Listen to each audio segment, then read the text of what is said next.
السلام عليكم. فيديو ايه بقى؟ فلوج جديد. ماس اونلي ان ايجيبت اكسكلوسيف، حاجه حصريه. المهم ان ده اللوكيشن اللي احنا بنصور فيه كورس ادرك عمرك. هنعمل جوله في اللوكيشن ده بس في فلوج تاني ان شاء الله، فيديو تاني. ونتكلم النهارده في مبقتش عارف اعمل فلوجات تقريبا في الاونه الاخيره.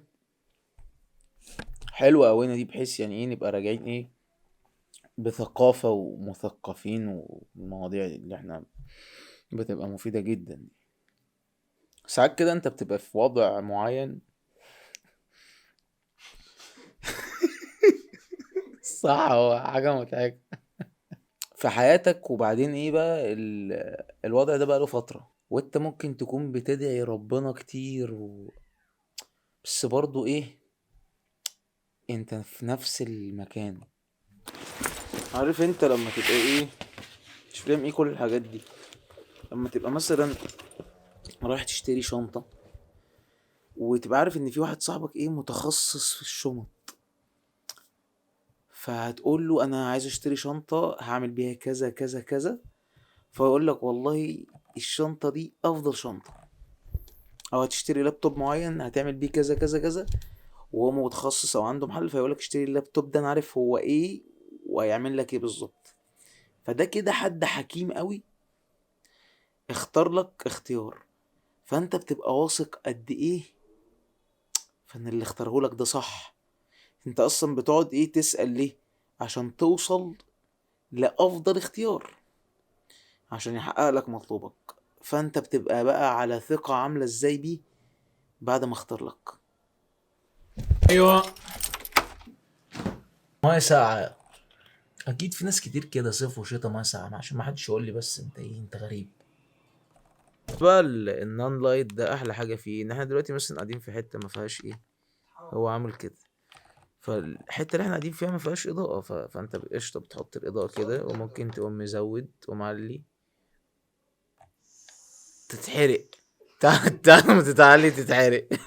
انتوا مركزين معايا ولا لا؟ فتجيلك بقى ايه بعد ما انت قاعد بتدعي بقى بقالك فترة، وفي نفس الوضع بقالك سنين، تجيلك نفسك تقولك بص، انت يعني الدعاء ده ما بيتقبلش، والحاجة دي انت مش بتاخدها بسبب ذنب معين انت بتعمله كده. دي بتبقى راجعة ليك انت، يعني انا مش هقدر اتحكم فيها، ولا هو هيقدر يتحكم فيها، هو مين معرفش. دي بتبقى راجعة ليك انت، اللي هو ايه، هل ده ظنك في ربنا سبحانه وتعالى؟ يعني هل ده ظنك في ربنا؟ لان انت ممكن تلاقي الحاجة اللي انت عايزها قوي دي حد تاني رزق بيها، واكيد هو بيعمل ذنوب. ممكن ما يبقاش نفس الذنب، بس انت ما تقدرش برضه تضمن لي، بس هو ممكن يكون بيعمل ذنوب ومع ذلك خد الحاجة. يبقى المساحة بقى بتاعتك دي في التعامل بتبقى راجعة ليك انت بقى، ده ظنك بربنا كده ولا لا. طب يعني انت عايز تقول ايه برضه يا عبد الله؟ مش فاهم. اقول لك انا عايز اقول ايه. عايز اقول ان في حاجة اسمها ان انت تحرم بالذنب، ده موجود، بس احنا بقينا يعني بقت شماعة. بقت اي حاجة، اصل انا محروم بذنبي، اصل انا مبصليش الفجر ليه، اصل انا والله حرمت بذنبي. يعني انت مش عارف الحوار اللي في حياتك ده ما بذنوبي، فبقت شماعة. لا، انت ممكن تبقى محروم بكسلك، ممكن تبقى محروم بعدم اجتهادك، ممكن تبقى محروم بان انت ما ساعدش كويس للحوار. شماعة بقى، فبيبقى الموضوع شماعة. عايزين بقى نروح للحتة اصلا اللي احنا ضربنا بيها مثال في الاول، ان اللي انت فيه دلوقتي اللي انت فيه دلوقتي، يعني شوف انت عندك كام سنة، لو اتعادوا تاني هيبقى برضو اللي انت فيه دلوقتي، لان هو ايه، كان ذلك في الكتاب مسطورة، ده كان مكتوب اصلا. وقلنا المثال بتاع الشنطة اللي احنا ضربناه في اول الفلوج، انت فاهم يعني، حد اللي مختار لك، فانت بتبقى واثق جدا في اختياره. فاللي مختار لك بقى اللي انت فيه دلوقتي ده مش حد حكيم ولا حد رحيم، لا، ده احكم الحاكمين وارحم الراحمين. يعني دي افضل قصة على قدك انت عايشها.